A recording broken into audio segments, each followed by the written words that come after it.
The hearing is resumed. Madam Prosecutor, you may proceed. Thank you, Your Honours. Before we broke, I was describing the evidence of VS 1013, who testified that the detainees were told that the voivoda would visit them. The evidence of VS 1013 is credible and reliable, despite the accused allegations. VS 1013 explained to the court that he did not explicitly mention Šešelj in his 1993 statement to the authorities of BIH, but he mentioned the same people, the same nicknames. Later, when he gave a statement to the ICTY in 1996, which, as he said at transcript 5303, was the only official statement he gave, he did his best to recollect every detail. Other witnesses also recognized the same perpetrators as members of the Šešelj. For example, witness Kopic, who spent almost 3 months in detention in Zvornik, recalled that some members of the Kraljevo group and Zox glorified Šešelj as their leader. VS 1015 observed and identified members of the Šešeljevci throughout the almost 3 months he spent in detention, from his arrest on the 7th of May 1992 to his transfer to Bielina in mid-July 1992. While detained at Ciglana factory, VS 1015 was regularly forced to loot by the Šešeljevci. VS 1015 recognized Zox and the men addressed as Voivoda as those who beat him and beat Nesip Dautovic to death at Ekonomia Farm. The evidence demonstrates that the person identified by VS 1015 as Voivoda is Miroslav Vukovic, a.k.a. Šešelj. The accused's claim that the man referred to as Voivoda was instead Dusan Vučković, a.k.a. Repić. This claim should be rejected. The accused confronted VS 1015 with a 1993 statement given to the BIH authorities, where VS 1015 referred to the Voivoda he identified as the man present at the beating and murder as Voivoda Repić. VS 1015 explained to the court that he never heard anyone refer to the man he identified as Voivoda with the nickname or surname Repić, and he might have used this nickname by mistake. And I refer the trial chamber to transcript 5458. VS 1015 carefully described the man he addressed as Voivoda. He recalled that Voivoda had a beard. He recalled that Voivoda wore some sort of trainers, as he said at transcript 5413, the sort of shoes that elderly women usually wear.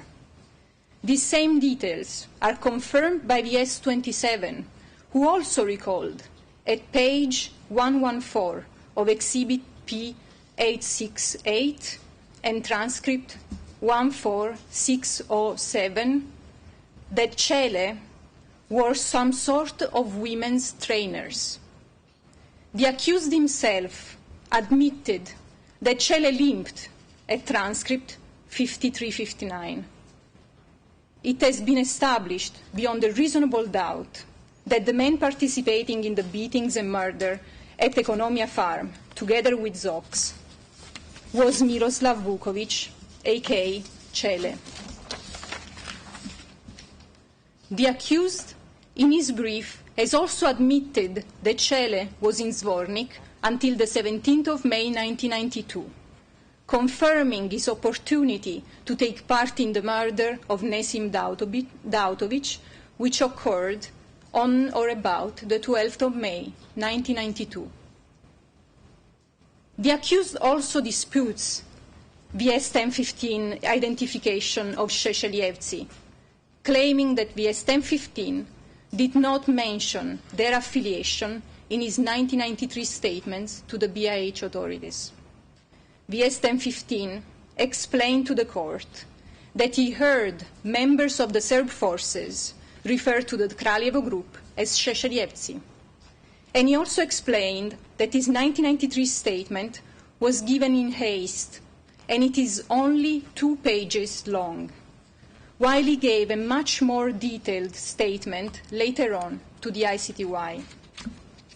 For these reasons, the evidence proves beyond a reasonable doubt that the crimes charged at the Standard Shoe Factory, Economia Farm, and Ciglana Factory were committed by the Serb forces, including Šešeljevci.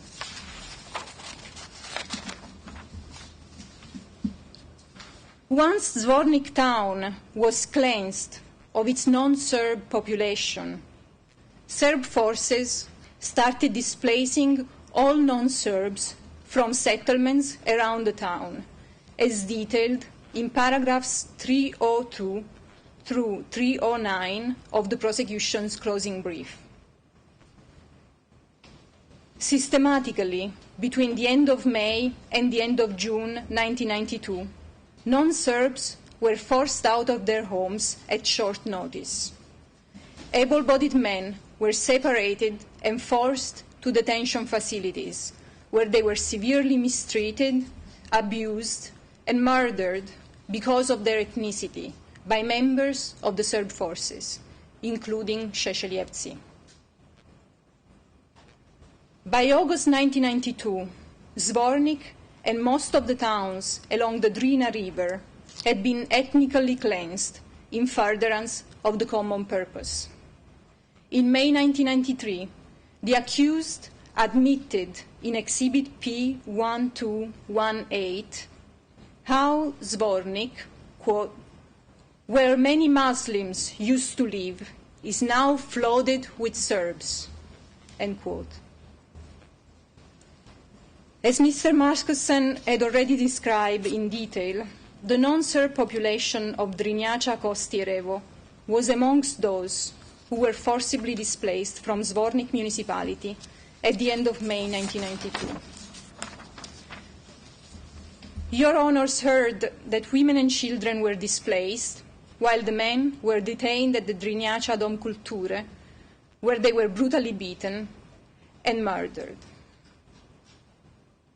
Witness VS 1064 identified the perpetrators of the murder from their uniforms and called them Chetniks, explaining that by Chetniks he meant Šešeljevci. He repeated the transcript 8738 to 8739, quote, that's how I view Chetniks, how I see them. Now, if there's someone else, another Chetnik voivoda, for instance, who had special insignia, then I wouldn't say that they were Šešelj's men. I would say that they belonged to these other men. But we know of no other man who was involved in this or meddled in Vojislav Šešelj's business. Now that there are Chetniks in Croatia, Bosnia, Serbia, and all over the place, we know of only one boss, one head, end quote. The identification of these perpetrators as members of the Šešeljevci has been proven beyond a reasonable doubt.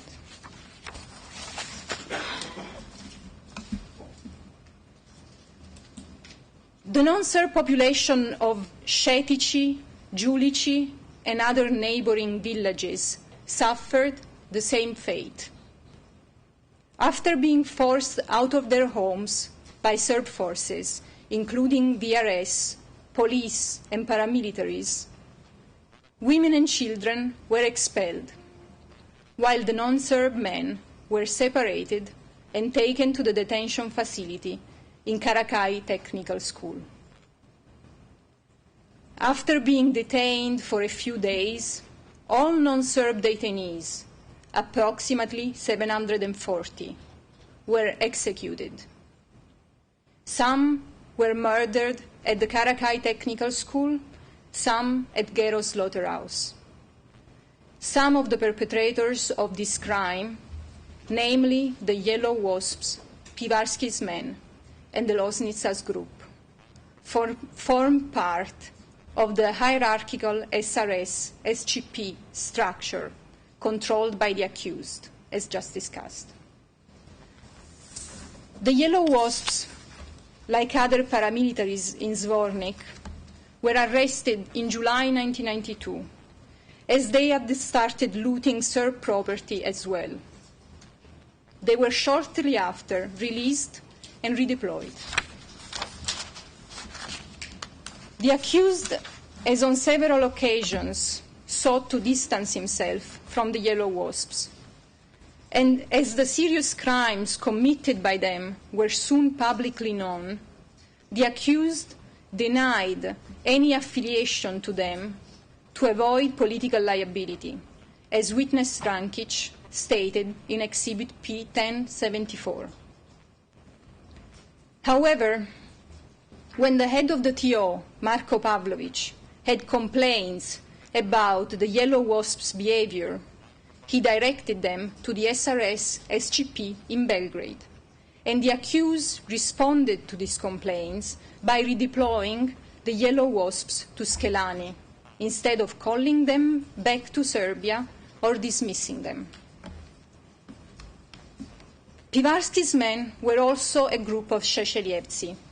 Its commander, Stojan Pivarsky, held the rank of major in the SGP, while his deputy, Ivan Korac, a.k.a. Zox, held the rank of captain. And if we can now move shortly in private session.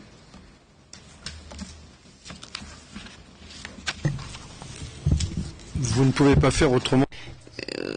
You really have to move to private session, can't you do it otherwise? Because normally in closing arguments, I like it to be public. Okay, let's move to private session and we'll see whether we should lift the confidentiality of it later on or not. Please, Mr. Registrar. Thank you, Your Honors. Your Honor, swearing.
Proceed, Madam Prosecutor.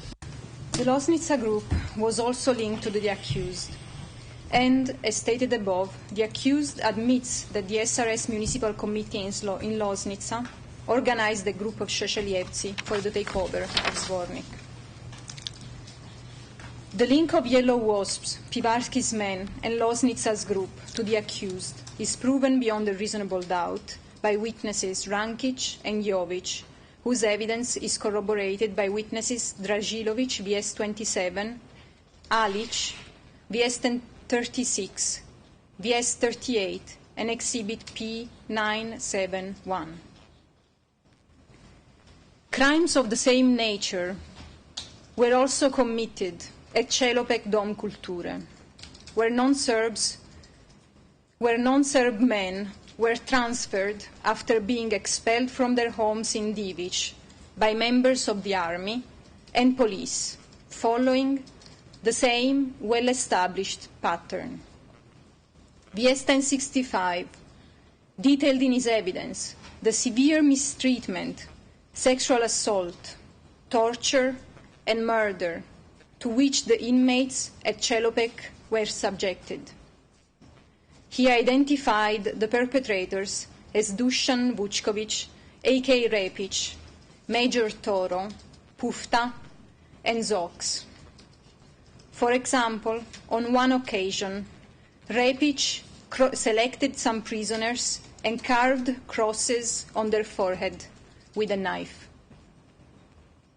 On Bayram Day, a Muslim holiday, Repić returned to Čelopek Dom Kulture, selected fathers and sons amongst the detainees, ordered them onto a stage, and forced them to engage in oral sex. He then started shooting at the detainees on the stage and killing them. The accused did not contest VS-1065's evidence. He stated that VS-1065 testified truthfully. As shown above and detailed in paragraph 291 of the prosecution's closing brief, these perpetrators were linked to the accused. After the displacement of non-Serbs from Divic, it was Kozluk's turn to be cleansed. Initially, Muslims in Kozluk were allowed to stay in their homes. However, non-Serbs were intimidated, abused, and killed by the Serb forces which occupied the town. Those forces included men under the command of Marko Pavlović, Zoran Subotić, Arkan, Pivarski, Žučo, Niški, and Captain Dragan.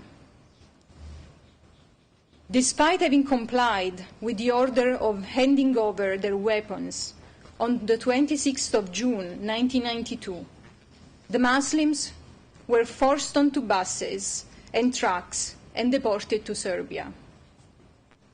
Those who refused were killed. The Serb forces that carried out the displacement included members of the army, police, TO, Arkansmen, and Yellow Wasps.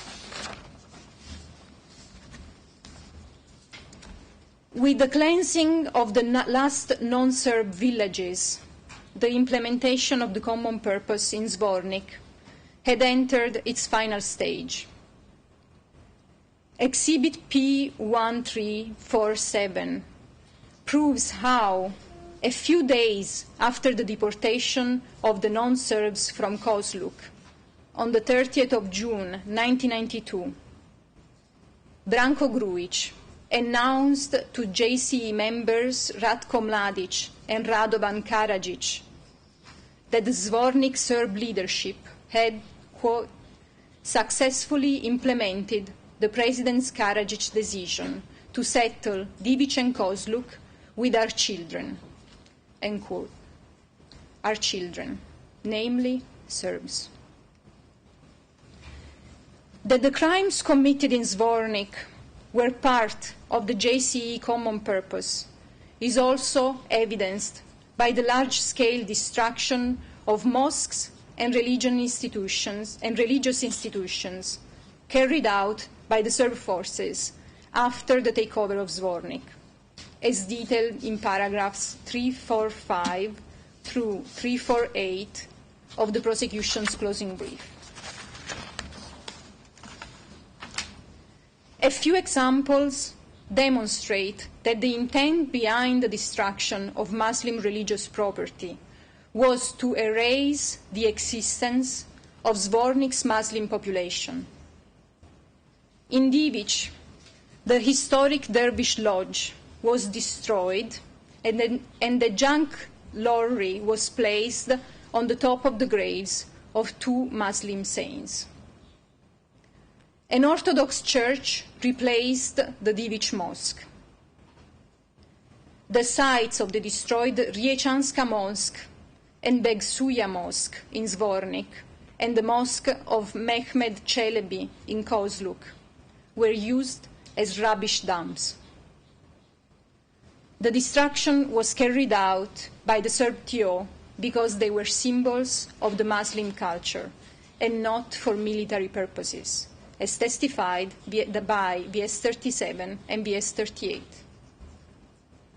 To conclude, the evidence discussed proves beyond a reasonable doubt that the crimes charged in relation to the municipality of Zvornik were committed by members of the Serb forces, including Šešeljevci. These crimes were an integral part of the common purpose to ethnically cleanse Serb-targeted territories in BiH of its non-Serb population and create a Serb-controlled area. I will now turn to the Greater Sarajevo area.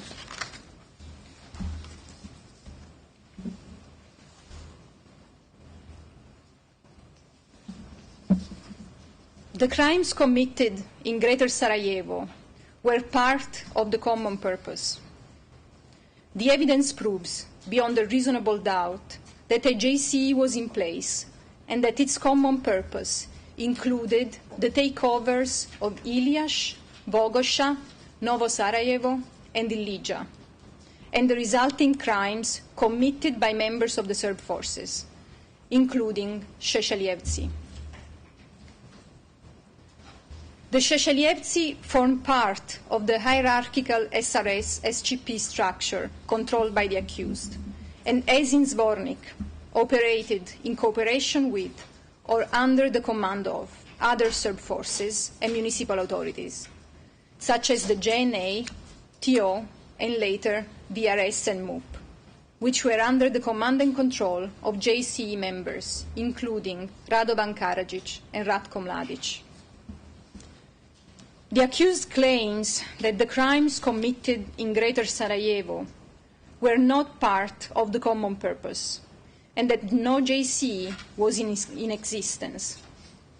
These crimes should be rejected.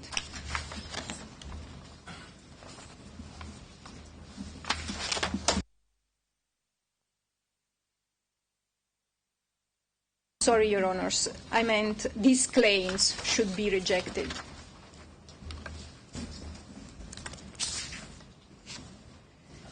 Sarajevo was a key location in the pursuit of the common purpose.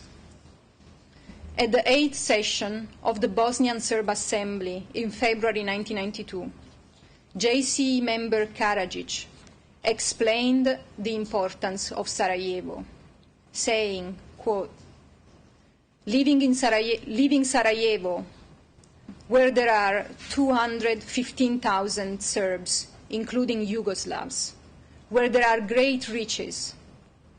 If we left Sarajevo, well, we should be hanged. And this is found in Exhibit P949. Karadzic's position was reflected in the strategic objectives of the Serb people in BiH on the 12th of May 1992. Exhibit P966. when the establishment of Serb control in and around Sarajevo was deemed essential to the achievement of the first and fifth of the strategic objectives, namely the separation of Serbs from Croats and Muslims and the division of Sarajevo into Serb and Muslim parts. The accused has attempted to distance himself from the SRS in BiH and from the voivodas active in the greater Sarajevo area. His claims are contrary to the evidence and should be dismissed. The accused has admitted in Exhibit P199 that at least from May 1992, the SRS had a branch in BiH. And he has stated in Exhibit P1219 that the SRS was, quote, the second political party in the territory of the Federal Republic of Yugoslavia, end quote. The accused has also admitted in Exhibit P1215 having, quote, a considerable number of volunteers, close quote, in Sarajevo. This is confirmed by other evidence on the record. For example, Exhibits C10 and P836, proving that significant numbers of Šešeljevci were sent to Iljaš, Bogosha, Ilija, and the Jewish cemetery near Grbavica throughout the war. The voivodas present in Greater Sarajevo came from that area, and the accused has confirmed his link to them before the indictment against him was issued. He stated in Exhibit P644, page 14, quote, Grbavica was saved by our volunteers, mainly by Voivoda Slavko Aleksić. You heard of Slavko Aleksić. He's still at the Jewish cemetery. He is our member of the Central Homeland Administration, the highest party leadership, and he's been there since the first day of the war. What he managed to save stayed Serbian, and no one else could take it. There was also Voivoda Branislav Gavrilović, a.k.a. Brne, and Voivoda Vasko in Iljaš, end quote.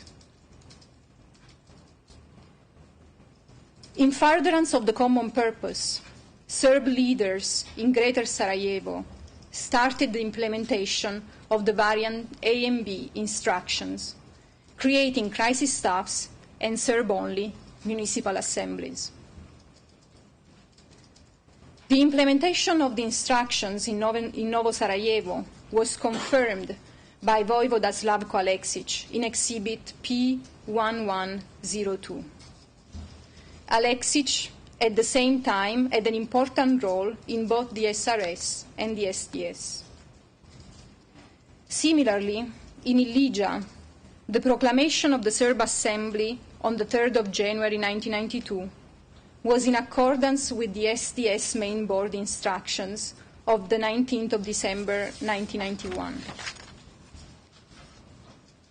On the 24th of March 1992, the creation of the Serb municipalities of Vogosha and Railovac was announced at the 12th session of the Assembly of the Serb People in BiH.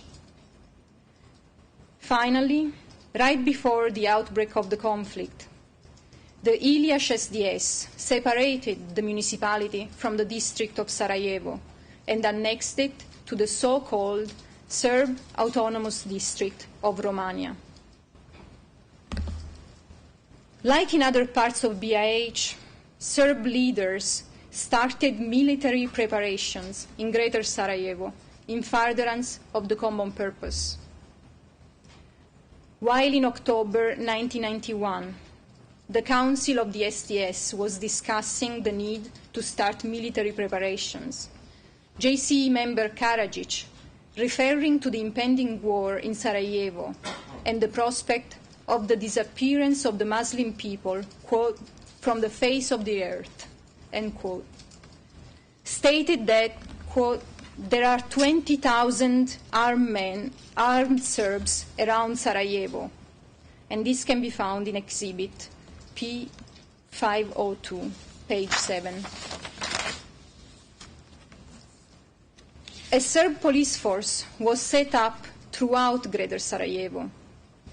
Shortly after the 3rd of April 1992, the Novo Sarajevo MUP formed a Serb MUP station at Vraca. In Ilija, just prior to the outbreak of the war, the head of the Ilija Special Police disbanded the existing ethnically mixed reserve police force and set it up again with only Serb policemen. In Iljaš, Serb policemen assisted by Serb policemen from other municipalities took control of the police station. The SRS significantly contributed to the military preparations in Greater Sarajevo.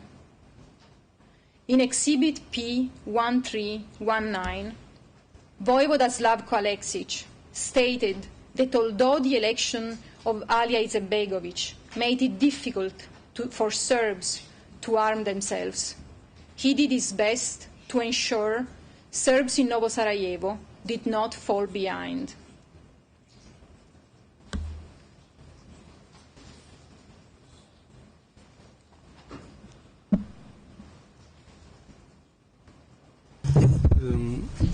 Attendez. One moment, please. Let's move back into closed session.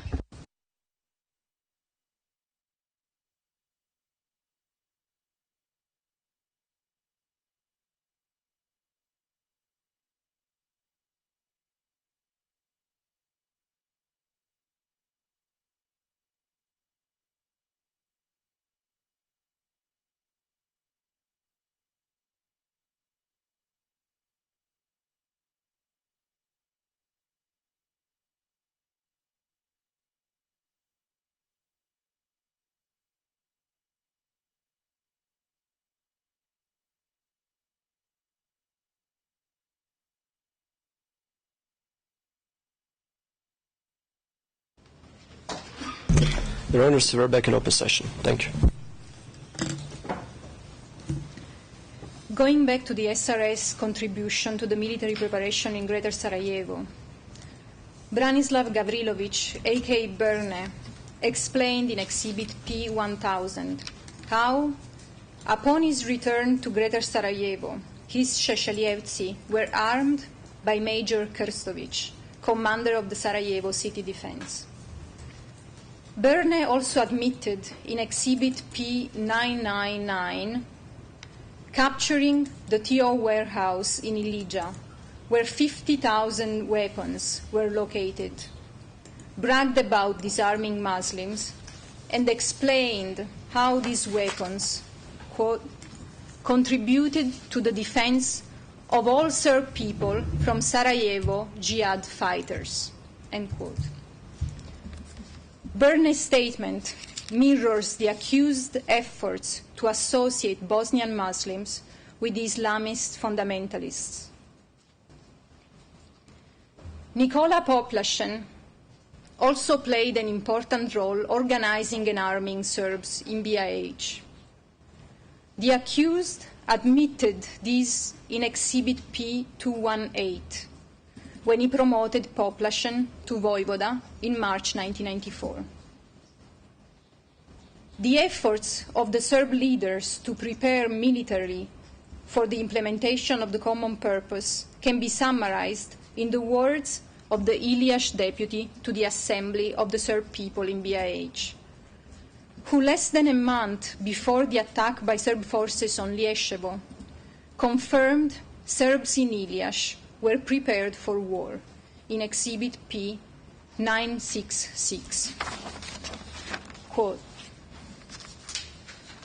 "We are organized, and I have asked the TV to come and record how well organized for the war we in Iljaš are. how our defense lines are organized. It is true, yes, that we have stolen a lot of goods. We have a lot of provisions down there to live on. We have cut off and mined the railway line, and no one can now get into Sarajevo. We have mined the motorway too. We shall do our best to prevent the enemy from ever getting to Sarajevo from the direction of Zenica.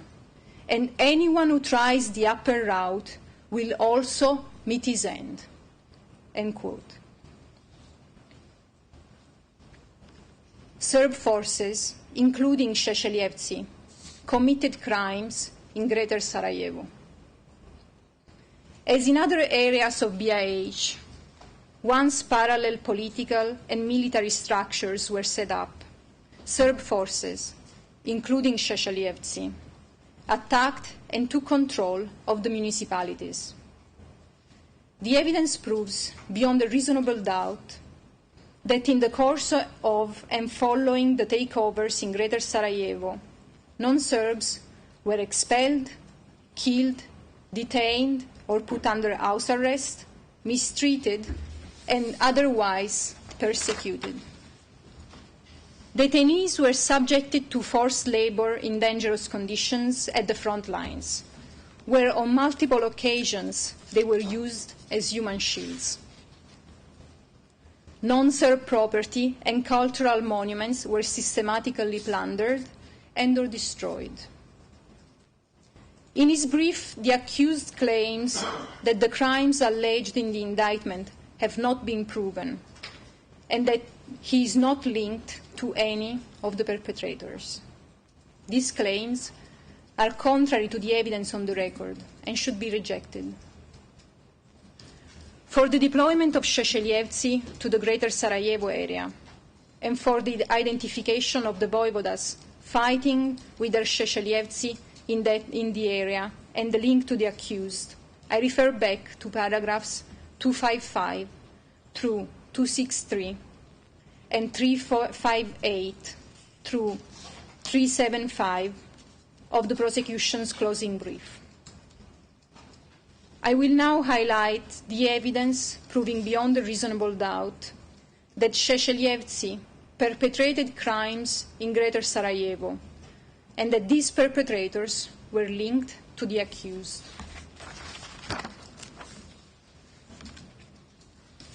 The evidence of witnesses VS 1111, VS 1055, Mujo Jafic, and Exhibit P451 proves that the attack on Lieshevo was carried out by the VRS, members of the Ilija Štio, and by a group of Šešeljevci led by Voivoda Vasilije Vidović, a.k.a. Vaske.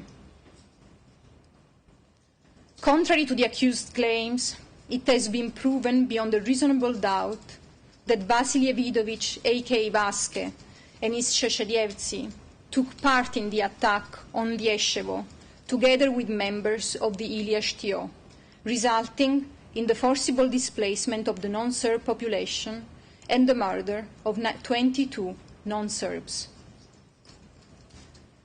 VS 1055 explained how, in the afternoon of the 5th of June 1992, he recognized Šešeljevac Vaske and TO member Ranko Draškić amongst the members of the Serb forces that captured him. He saw Amir Fazlić falling to the ground, shot in the head, when Vaske approached him with one of his Šešeljevci. Earlier that day, while the shelling was still ongoing, Ranko Draškić had taken part with other TO members in the murder of another 21 non-Serbs.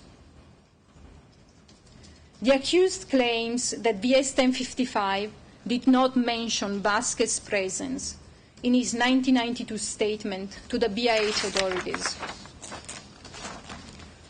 VS 1055 explained that his 1992 statement was given immediately after the trauma he had experienced, and with time he remembered more details. In any event, the accused has admitted in Exhibit P644 the presence of his commander Vasque at the Iliash front.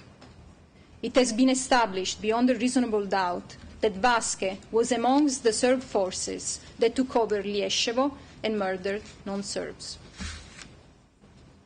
In April 1992, in Zvrake, Vogosha, Serb forces, including the special unit led by Rajko Jankovic, attacked the village, rounded up its non-Serb population, displaced women, elderly and children, while detaining able-bodied men.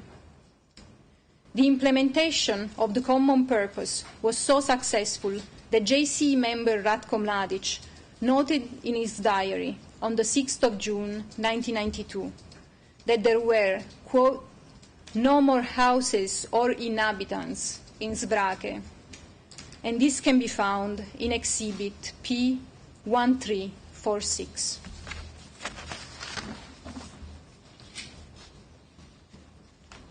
Would this be a good moment to stop, Your Honours? Bien, effectivement. Yes, indeed. So we shall continue tomorrow, starting at 2:15 p.m. Since then, I wish you all a very good afternoon. Vous levez.